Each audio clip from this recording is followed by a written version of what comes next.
Blog Talk Radio. This is Franchise Today, brought to you by FRM Solutions, providers of the best-in-class software solutions for franchise relationship management. Franchise Today is your destination for weekly information, conversations, and interviews with accomplished industry leaders, all of whom share best practices for sustainable growth and sensible franchising. Here now, your host, Stan Friedman, to kick off this week's podcast with the SoLink front of the house. And coming to you from Lenox Tower Studio at FRM Solutions and the beautiful Buckhead neighborhood of Atlanta, Georgia, this is Franchise Today, and I'm Stan Friedman. Today is Wednesday, March 20th, 2019. March 20th. Really? Will someone please tell me where the first quarter of this year has gone? I mean, come on, the IFA convention has already come and gone. The Unconference just wrapped up last weekend. The multi-unit conference is knocking on the front door, and before you know it, we'll all be headed to New York for the IFE. But none of that will happen before I thank last week's guest, Shannon Wilburn. What a great guest, and what a compelling story, and just an all-around incredible human being. I'll tell you what, anyone signing on as one of her franchisees at Just Between Friends will be joining forces with one of the most selfless, giving people on the planet. And if you haven't already done so, be certain to download last week's episode of Franchise Today from iTunes, Blog Talk Radio, TuneIn, Stitcher, or anywhere that podcasts are found, and I guarantee you will not regret tuning into that episode. Shannon, thanks again for being with us. And hey, speaking of places where podcasts are found, yesterday I discovered that Alexa's skills have been trained to include finding the latest episode each week of Franchise Today. So all you need to do, you Amazon Echo and Echo Dot users, is simply say, Alexa, play the Franchise Today podcast, and just like that, you'll find us there too. So with all of that said, today the SoLink front of the house is appropriately all about Generation Zs, or Gen Zs, as published in a report printed by the Business News Daily. How much more appropriate could the timing of this report be, given that today's guest, David McKinnon, who will join us in just a few minutes, underwrites and heads the IFA NextGen Franchising program, along with about a gazillion other things that he has been involved with and continues to do in franchising. But before I bring David on, let me share a snapshot of this research, and then when David joins us, maybe he'll comment further on some of it as well. I grabbed this, by the way, from last week's IFA Smart Brief, and I'll post it along with its many live links to the Franchise Today Facebook page. If you'd like to read it and see a little bit more about it and click into those live links, you'll have the opportunity to do so. So this study finds that Gen Z workers expect a fast track to success, and that's said by Andrew Martins of Business News Daily. As the oldest members of Generation Z begin entering the workforce, employers across the U.S. are left wondering what makes this latest influx of workers different from their millennial counterparts. There's no mistaking that this demographic, having never known a world without the internet, sees the world through much different eyes. So Generation Z comprises youth born between 1997 and 2002, according to Pew Research. Research by Manpower Group suggests that this group of youths will make up approximately 24% of the global workforce by the year 2020.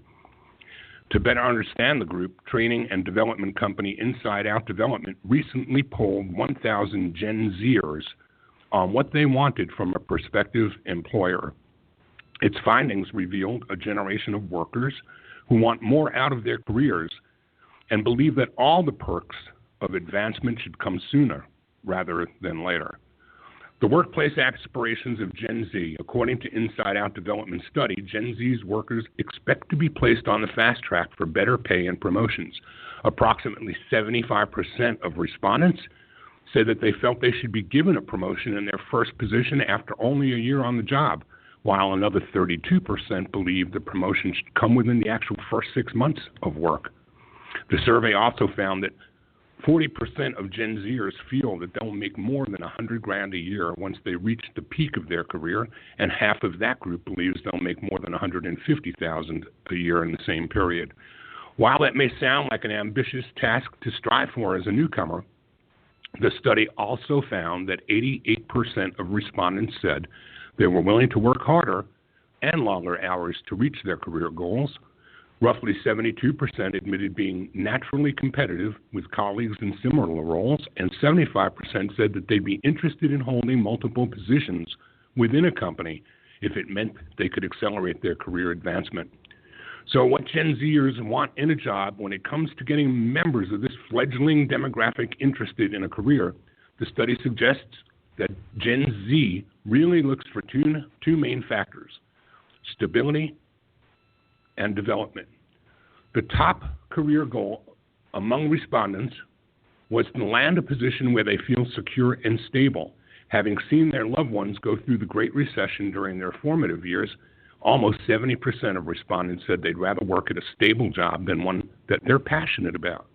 This figure highlights a key difference between Gen Z and their millennial counterparts, who are more interested in finding jobs that did more for their happiness than did perhaps for their financial stability.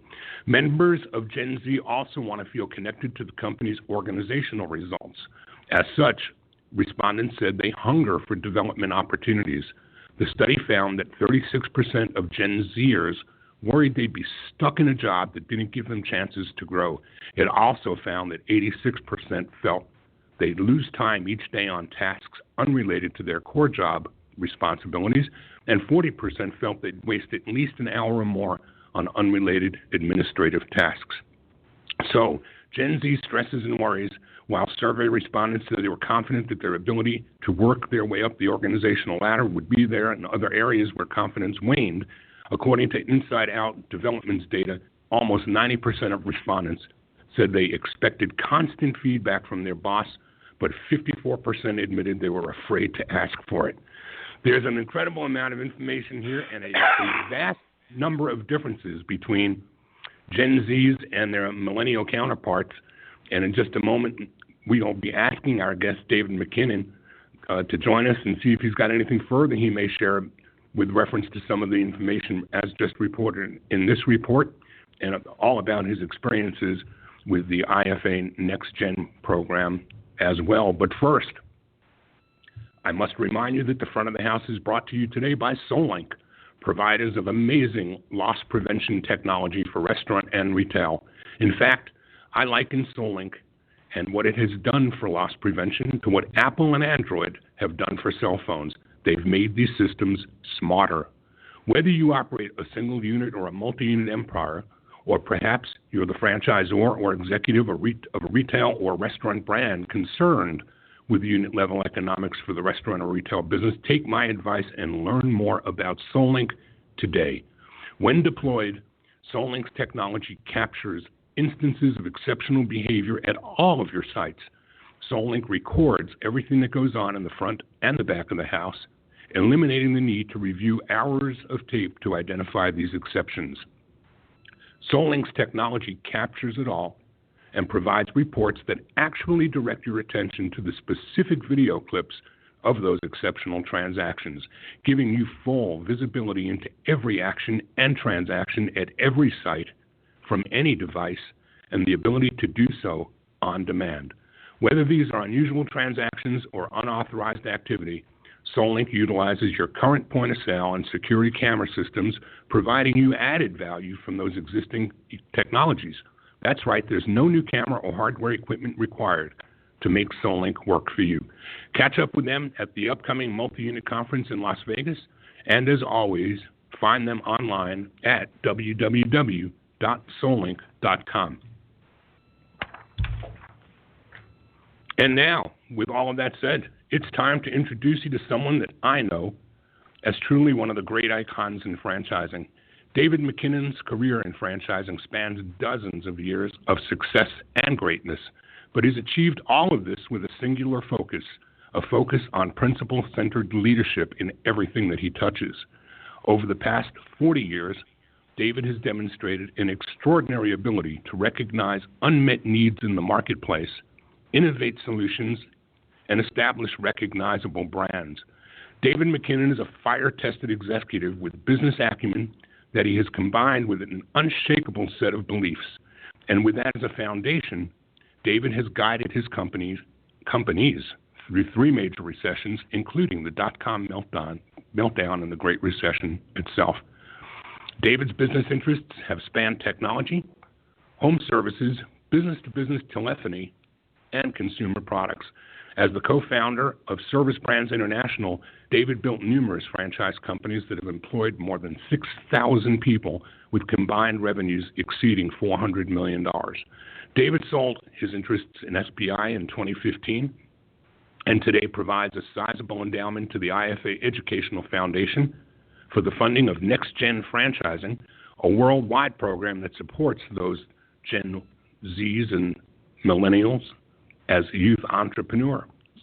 Additionally, David provides leadership as a senior advisor to the Neighborly Brands, and through his many other business interests, David continues to help people around the world achieve their dreams and their ambitions. Can we get it all into what's left of an hour, David? I don't know. We can try. Welcome to Franchise Today, my friend. Thank you, Stan. Good to be with you. And it's great to have you here.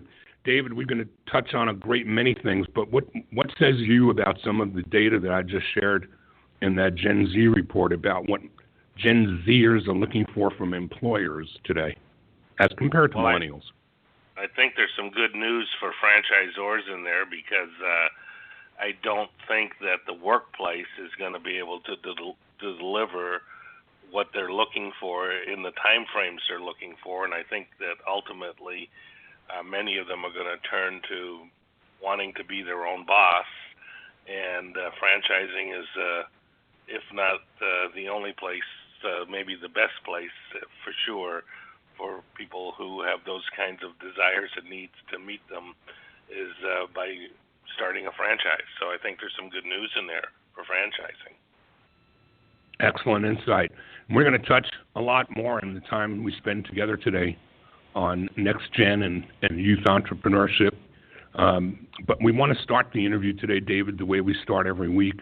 And that's to say that with the exception of programs that are coming along today, like NextGen or the Titus Franchise Center, where we're seeing more people intentionally get involved in franchising, for the most of us out there, franchising and us didn't get together that way. It's not that we went to school to study to become franchisors, but rather franchising finds us instead of us finding it.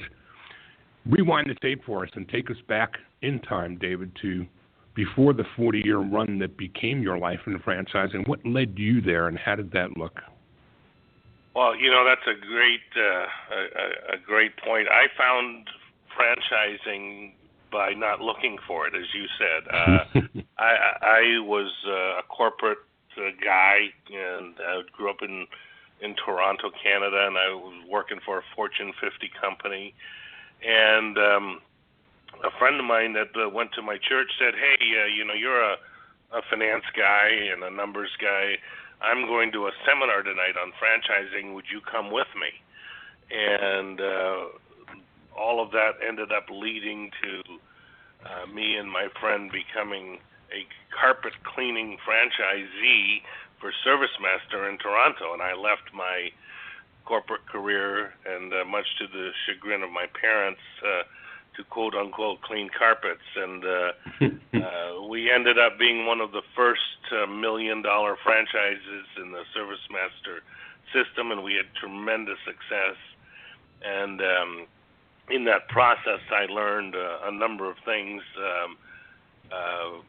about franchising and about the ability of franchising to deliver to a person a life that you just can't get by working for somebody else. And during that time in Canada, one of the folks that worked for me, his wife, Adrian Stringer, Chris Stringer was my friend's name, his wife Adrian was the founder of Molly Maid, and it led to me acquiring the rights for Molly Maid and selling my ServiceMaster franchise and moving to Ann Arbor, Michigan, and launching the great brand of Molly Maid.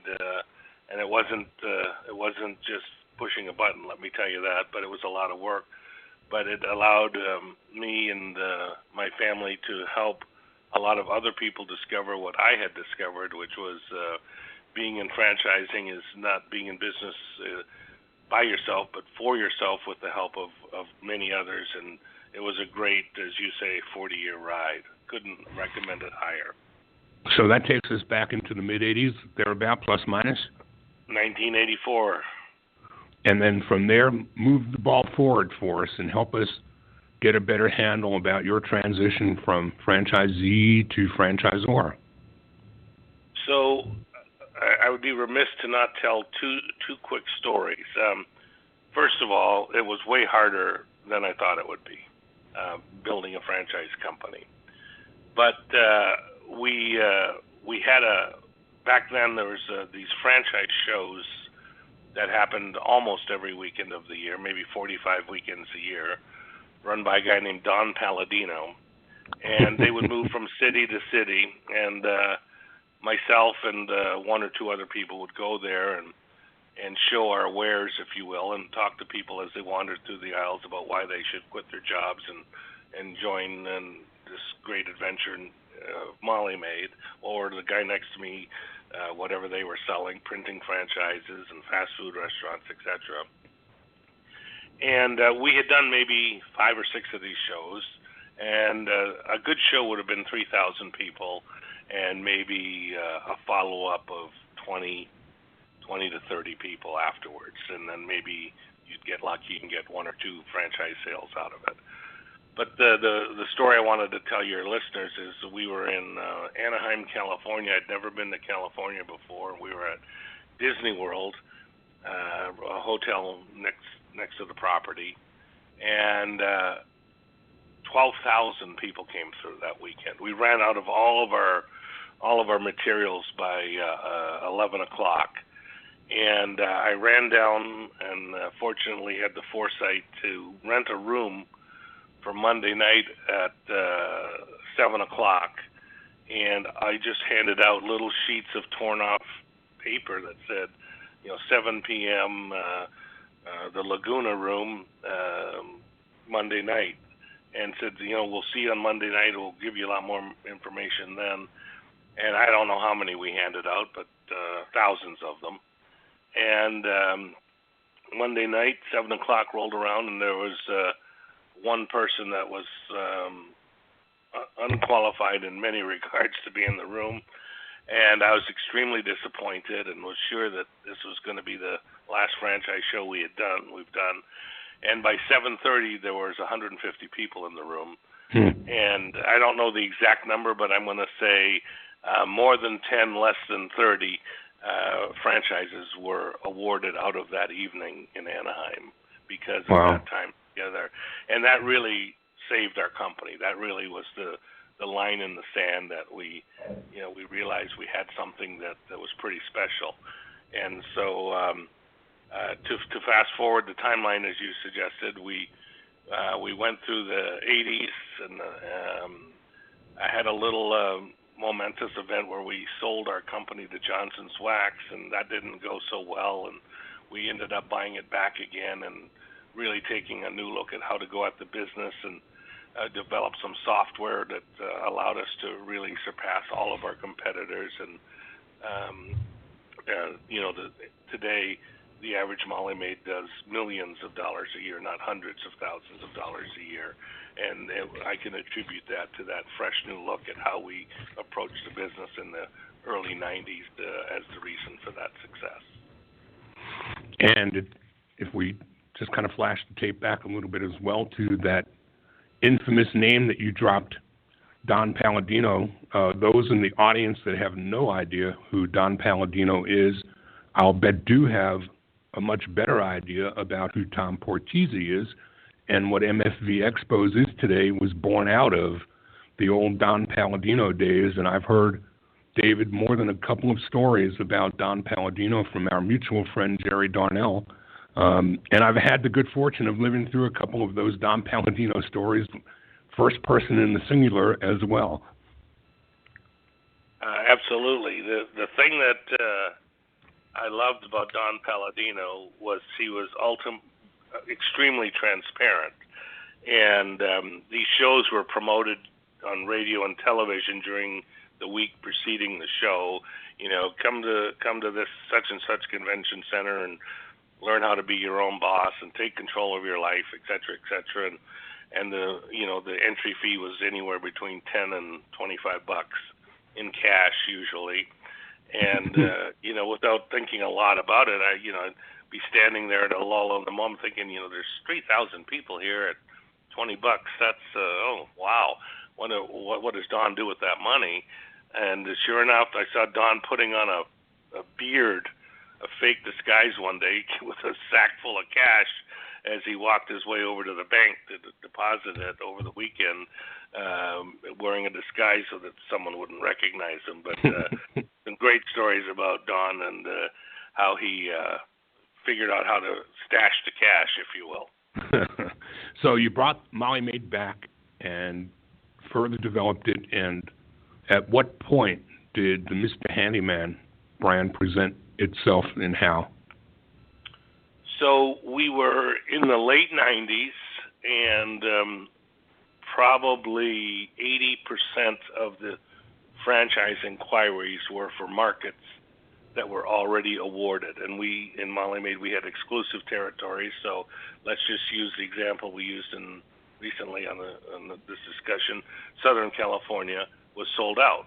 So if someone were to call from Laguna Beach and say, hey, I saw your cars driving around, or I saw your ad in the LA Times, most of this was pre-internet, we would have to say, I'm sorry, that territory's been sold. And, one day the bell hit us that said, wow, that's we're going to get that the rest of our life with this. We have the knowledge of how to franchise a brand. We have the knowledge of how to train a brand, how to support a franchisee, how to get them up and running. We're not stewarding our talents well here, and so we need to find another brand that we can sell franchises to in these territories that are locked up. And one of the frequent requests from our customers was, can you recommend a handyman? And so I did a quick search along with one of my associates, a guy named Ted Kennedy at our home office, and found a guy that had a business called Mr. Handyman in northern Massachusetts. And I said, Ted, why don't you call this guy and see, what his story is, and is there something we could do together? Long story short, I ended up going to meet with David Lavelle, and I think maybe then 6 children, now maybe 10. I had Christmas dinner with them, was kindly invited into their home, and we put together a deal where David would retain his business and his ownership of the Mr. Handyman brand in his market, but the Service Brands International are now umbrella company over top of Molly Maid and whatever else we were going to add to it, to the offerings of our customers, and to take it to be a national brand. And that worked extremely well. We realized that we had a formula. There were people that wouldn't go on a ladder, didn't know how to turn a screw, couldn't plumb a line, whatever it was, and there was a need for this handyman service. And so we built the Mr. Handyman brand as the second brand under the Service Brands and Molly Maid umbrella, as the first 2 steps of 7 total brands that we ultimately built under the Service Brands umbrella. Why don't you call out what those other brands were, David? So I'm not going to claim the exact order of them, but Molly Maid, Mr. Handyman, Certified Restoration Dry Clean Network, 1-800 Dry Clean, ducks, hoods. We also had outside of the umbrella, because we were a partnership with another founder, the PuroClean, a disaster restoration brand, to name a few. So, David, there are a great many icons in our world of franchising who have had tremendous success as the founders of a single brand. I can count on far few fingers the numbers of those who have succeeded with 2 or 3 brands, but 7 brands? So, David, there's got to be some magic at work here that is the reason for that, and I can't help but think that part of what I shared in the introduction today about you not only being a fire-tested executive with business acumen, but that you have a set of unshakable beliefs. Why don't you share what some of those are and how they've played into the success of business for you? Well, thank you for that, Stan. Looking back, now that I've had a few years to reflect on it, I would say the unshakable belief that the franchisee must make money is the number one foundation that made Service Brands successful. We were not happy until we had franchisees achieving the targeted numbers of percentage for profit and volumes that we set in advance of launching those brands for them. So that was one. Number 2, I can tell you and your audience a statistic that I'm extremely proud of. I'd never, ever read a franchise contract. There were times when there were heated debates about, this isn't working for me. You sold me something that I didn't know you were selling me, or blah, blah, blah. And I'm going to hire an attorney, and they may or may not have hired an attorney. I never looked at their franchise agreement. I always went directly to them and said, obviously, if this isn't working for you, then it isn't working for me, because by definition, it needs to work for you for it to work for me. What do we need to do? And we had one serious piece of litigation in the late 80s that stemmed out of our time when we sold part of the company to Johnson's Wax, and it certainly was not their fault. The franchisees were unhappy with that transaction for a variety of reasons. But all of that said, that was put to bed fairly quickly, and we never had a material piece of litigation since that time, the time we sold the company. And I attribute that to the fact that we did not look. We were not a legalistic company at all, and so it all came down to the relationship in the end with the franchisees. And every employee that worked for me and with me on the team at Service Brands knew that the number one goal was to have happy franchisees, successful franchisees, and failing that, we could not call ourselves a success. And so those are a couple of the things, Stan, that I would say set us apart from everyone else in the franchise world. I'd love for you to take us up to the time where this great big package an enterprise that you built around 2015 or so was sold to what was then still the Dwyer Group. Tell us a little bit about that. And then when we come back from the break, after that, we'll get more into today's world of NextGen and some of the things that are driving you and the passions around franchising that have your focus and attention today. But first, tell us a little bit about the run-up to the sale to the Dwyer Group, David. So, we got to the point where we were almost $400 million a year in customer level revenue. I was approaching 60 years old. I felt that there were younger, more well-funded, more future-thinking people that could take the business to new heights. And so we knew that at some point in time, we would have a transition. And so probably 15 years before that, we put a thing in place that said, this is our goal. When we hit these levels, when we hit this kind of achievement, this would be the time that we would contemplate another person stepping into our shoes and taking it to the next level. And I chased a guy named Craig Donaldson, former executive with a number of franchise companies where he had great success in taking them and finding, executing shareholder values at a very high level. And after 11 years of chasing this guy, I finally got him to join our team, and we put a 3-year plan in place with him to to ultimately find a suitor for acquiring our company.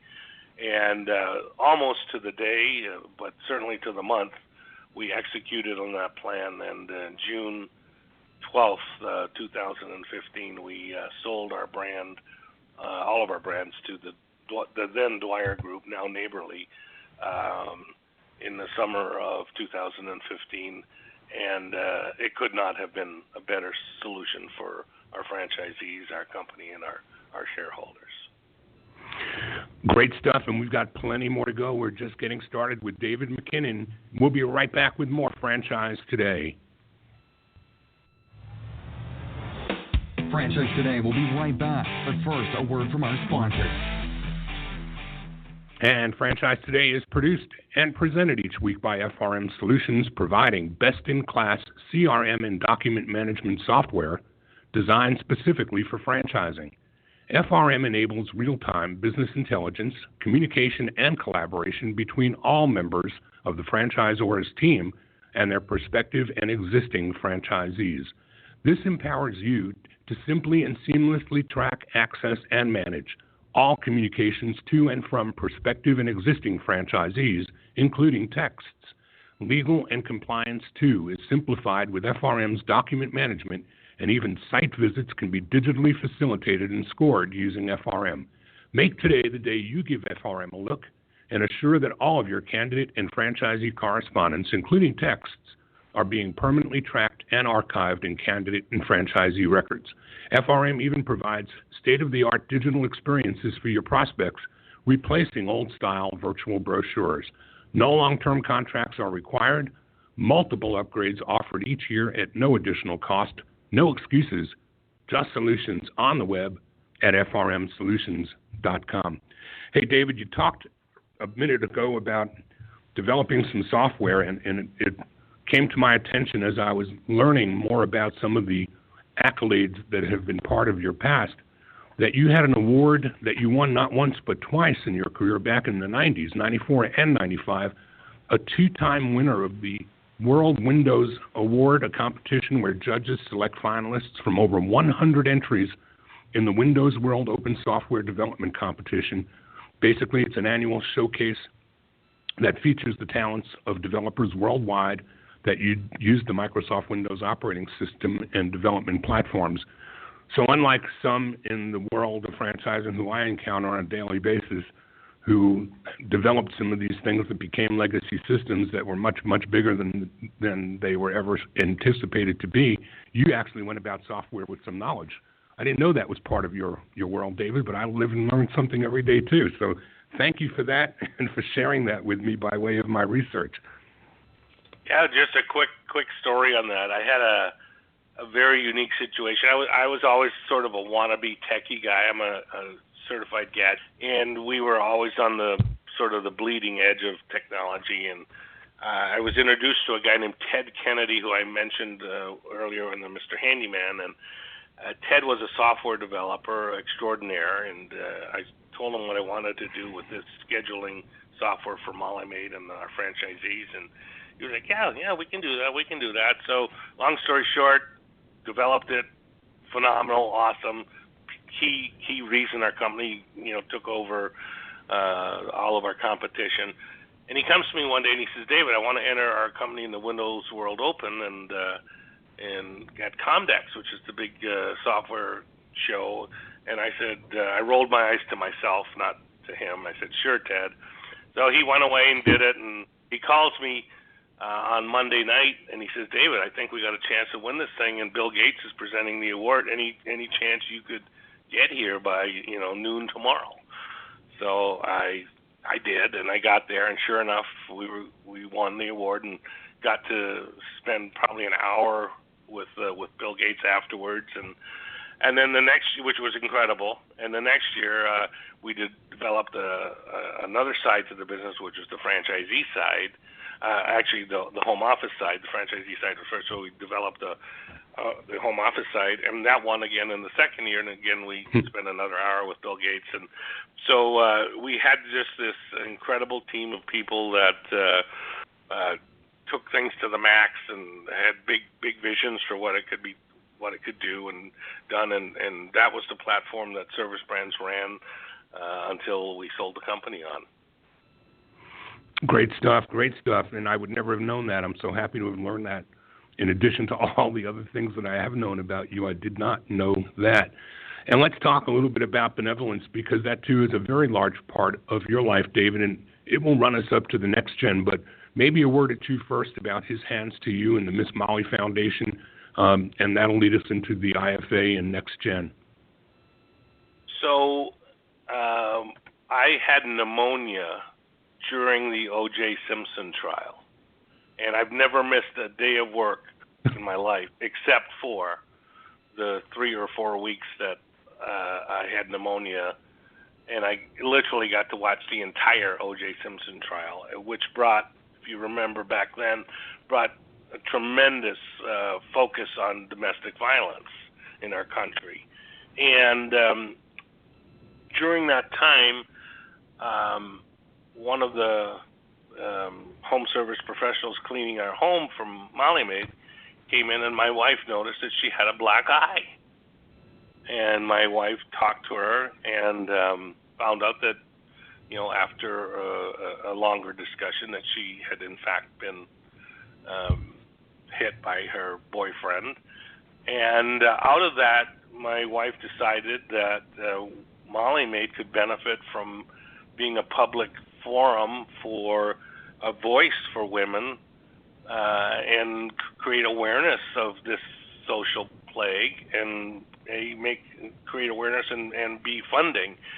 So she created the Ms. Molly Foundation, and what that ultimately ended up leading to was every October, which is Domestic Violence Awareness Month, all of our franchisees in their local community end up giving a percentage of their revenue to a domestic violence shelter and collecting goods and dollars from their customers and giving it to that shelter and creating awareness. And it's been just a phenomenal success for helping raise awareness and money for shelters and for helping victims of domestic violence, which ultimately led to my wife Karen being recognized by the White House and given an award at the White House by Al Gore for her work in that regard. Outstanding. Yes, and it continues to this day. When we sold, this is a little more. That was all her work. It was her idea, her efforts that made that successful. When we sold Service Brands to the Dwyer Group, I had put in my will and my estate planning that I would donate some monies to the International Foundation upon our demise. And I went to a meeting where there were these kids from all over the world that had come before they really knew what NextGen was, but they ran a first-year program, and I got to sit with these kids and hear them tell their stories about their entrepreneurial ideas.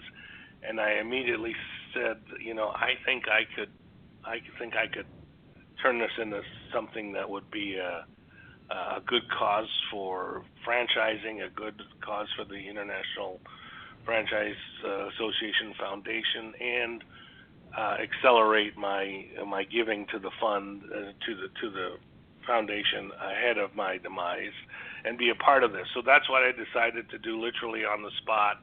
And we just had our 5th year this year. We get hundreds of applications a year from multiple countries. We had 6 countries this year that were winners, and we fly them to the convention. They have to be between 18 and 35. It's called the NextGen Franchising Global Competition. And we look for the best new creative franchise ideas around the world. And we fly them into the convention. We take the larger group, and we narrow it down to the final 3 during a 2-day process at the convention.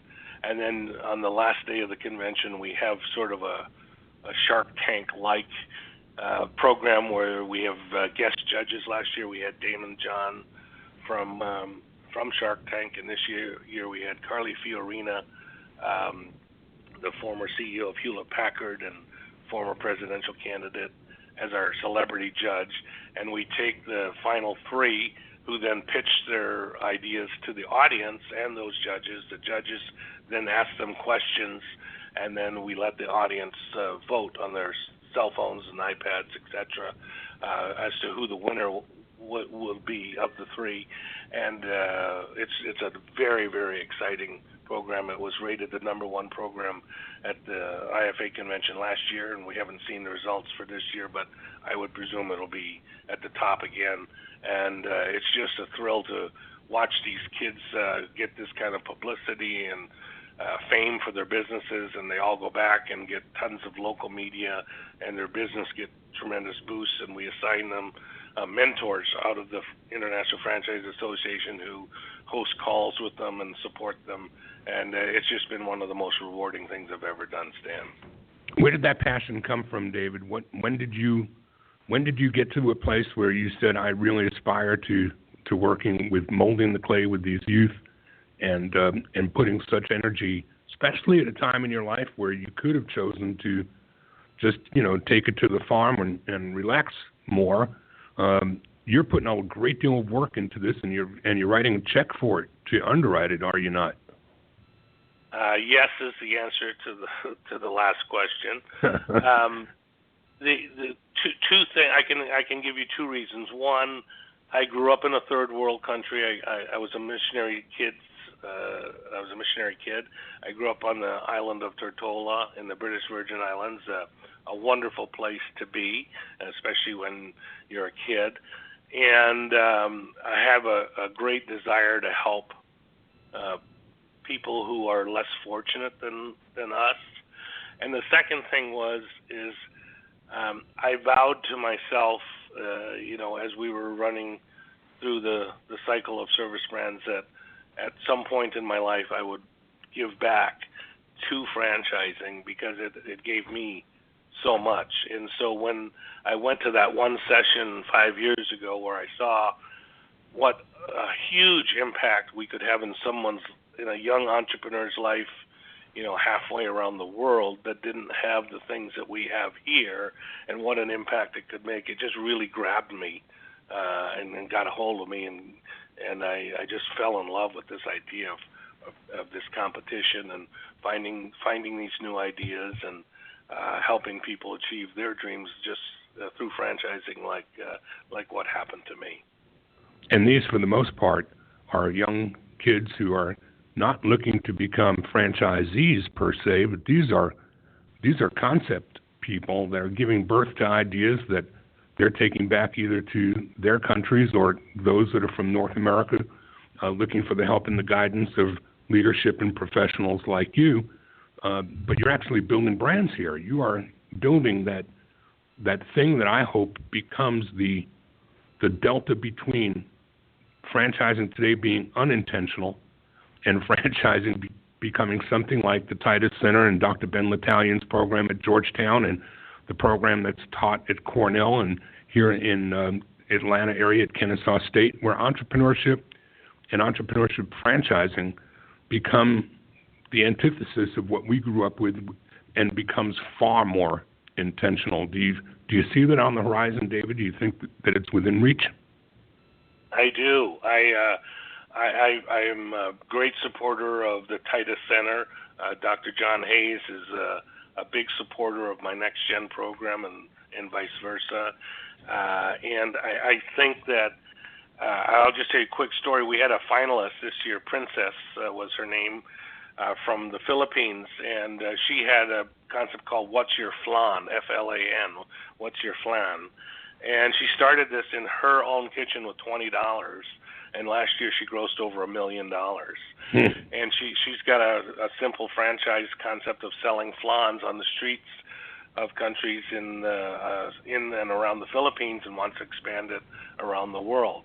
And here's a young lady, less than 30 years old, who has this idea, has this dream that in her mind is just as serious as Molly Maid was in my mind in the 80s and 90s. Today, but doesn't have the resources, doesn't have the knowledge base or the access to the knowledge base until she won as a finalist in the NextGen competition, and now she does. And so that's the rewarding part, is to be able to make a small, I guess the example I would give is this, $1,000 to someone in a third world country is like $1 million to somebody in America. And so you have tremendous leverage if you can identify winners around the world through a competition and then lean into their business and into their ideas, and not for very much money or very much resources. You can have a tremendous impact, not just on their life, but the life of the people that they're selling their franchise concepts to. And nothing gets me more excited about having an impact in the world and through the method of franchising.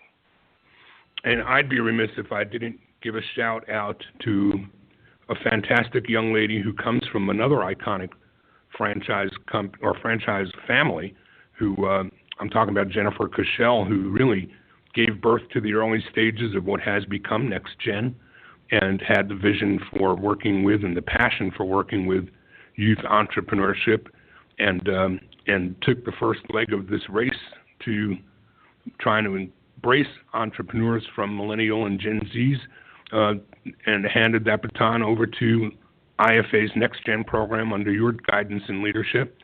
And this thing just continues to grow. And David, the proof of how popular this initiative can be found as simply as finding the link that IFA has posted, so that those who attended convention and want to try to find their pictures from the various events, I'm going to bet that there are more David McKinnon pictures in that stack online than anyone else out there, because there were so many people that were taking a photo with you around the NextGen program that you just showed up there as like at the top of the page, and at the top of the fold, at the bottom of the fold, everywhere I turned, there was David McKinnon.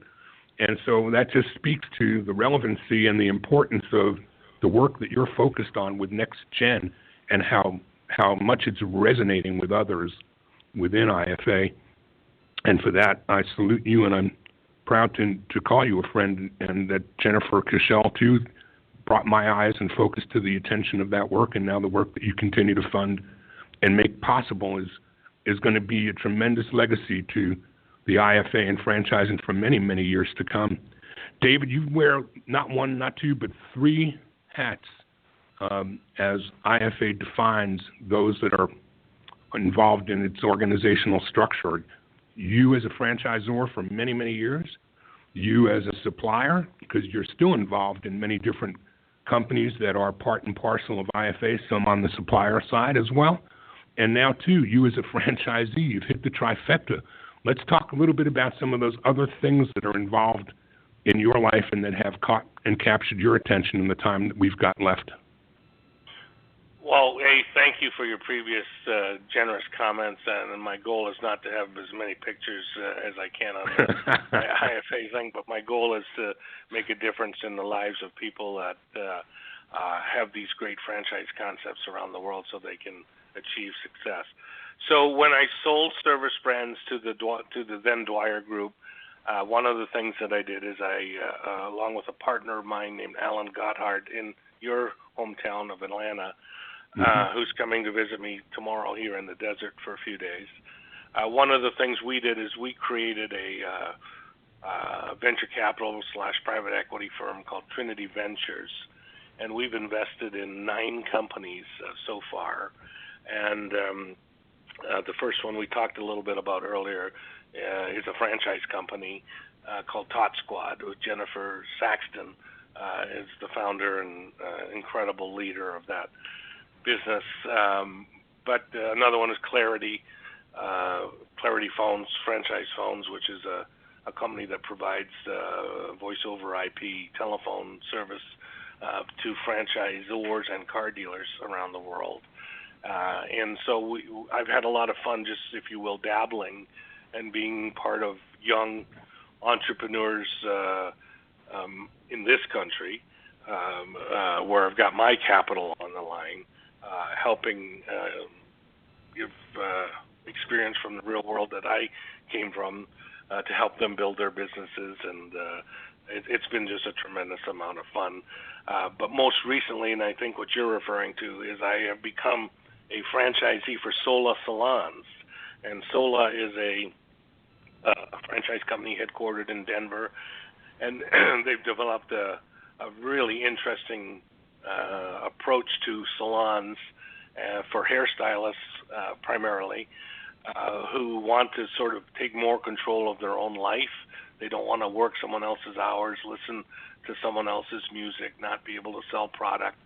And so they created a scenario where me as a franchisee finds a retail space and remodels it into anywhere between 20 and 35, 40 salons. Each one has a lock, and they can control their hours. We provide them with all of the back-end office material, online scheduling, seminars to grow their business, products at wholesale prices so they can pay for the rent by midweek and put the rest of the money in their pocket from just the sale of product. And it's a phenomenal concept, and we opened our first store. We have 4 under construction. We opened our first store 3 days ago, last Friday, in El Paseo here in Palm Desert. Very exciting. Very exciting. And that is with your own NextGen of franchising involved in the business. Is that not right? Is this not a family business with your children? It is. My children, my daughter lives here in California, and my son lives in Fort Lauderdale, Florida, and those are the 2 areas where we're developing the Sola Salons, and they are going to be the day-to-day operators of those businesses. Walking the talk, David. There's nothing like leadership by example. For all of those that you're inspiring in NextGen, you truly have covered the bases from each of the 3 legs on the stool, from suppliers as well as Zor and Z. David, there are a lot of people that are going to be listening to this that are aspiring to be David McKinnon in the future. What kind of nugget or 2 might you share here as we come close to running out of time to those that are on the trail, and what's the 1 or 2 things you would tell anyone and everyone that they need to do if they don't do anything else? Well, there's nothing like being your own boss, however that materializes itself. When you control, the saying that someone I heard maybe 35 years ago, when you work for yourself, you work twice as hard for half as much money, but you have 4 times as much fun, and there's just a lot of truth into that. And when you control your own time, you get to decide, what you do when you want to do it. There's just nothing like that. And franchising, on any side of that, the 3-legged stool, particularly being a franchisee, that also counts. And I was so thankful to be part of so many people's lives, from getting out of the corporate world into being a franchisee and watching them experience that joy that I experienced when I did the same thing. That certainly would be at the top of my recommendation. And another would be that if you have a dream of building a business, whether it can be franchised or not, I would certainly encourage people to chase that dream relentlessly. David, is there anything I didn't ask you that you wished I did? Dan, you're a tough interviewer. I see 60 Minutes in your future somewhere soon. But no, I've enjoyed the time. I did want to add one thing to the history lesson, and that is, when you're in franchising, you have to sell franchises. And that's not the easiest thing in the world to do, to convince somebody to leave their secure job and guaranteed paycheck to put it all on the line and bet the family 401k on it. But I had a mentor that I know is a good friend of yours, and without his sage advice and from a good friend of ours, Jerry Darnell, who invented the Discovery Day program, where you get someone who's looking at your business, but you get them to get on an airplane and come and meet your team, meet your people, see the support system, see how it works. if it wasn't for Jerry, I wouldn't have learned how to do that. And I wanted to give a shout out to him and thank him for his part in the success that we enjoyed at Service Brands International and how to sell franchise the right way. And Jerry Darnell, shout out to you, my friend. He's going to love that. In fact, I shared with him that I didn't think we could get through this hour without mentioning his name once, and I think that what you've just done doubled down on that and made it twice. So happy that you did do that, and what a great way to bring this hour together to a close. Is there any way the audience could stay in touch with you, David, if they wanted to follow up with you beyond today's interview? Any information you'd be willing to share? Sure. I have a very simple website. It's simply my name.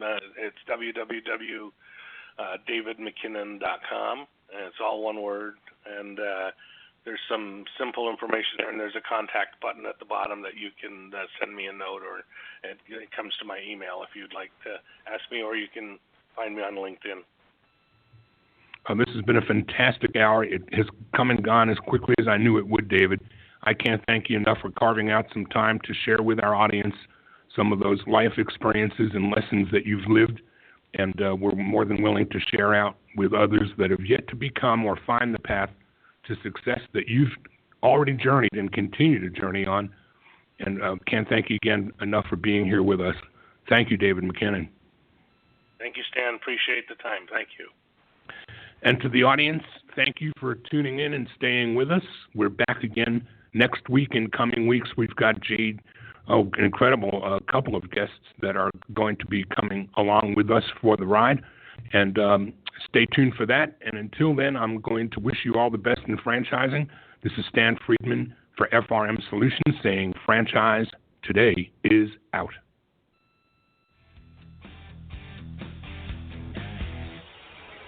Franchise Today is a production of FRM Solutions, providing best-in-class CRM tools to empower relationships with prospective and existing franchisees.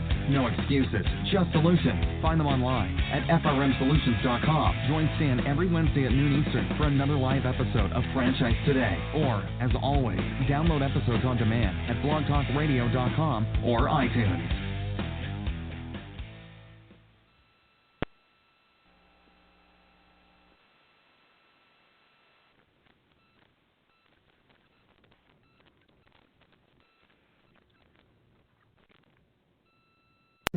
When you're part of a military family, you understand sacrifice and support. So at American Public University, we honor your dedication by extending our military tuition savings to your extended family. Parents, spouses, legal partners, siblings, and dependents all qualify for APU's preferred military rate of just $250 per credit hour for undergraduate and master's level programs. American Public University. Value for the whole family. Learn more at apu.apus.edu/military.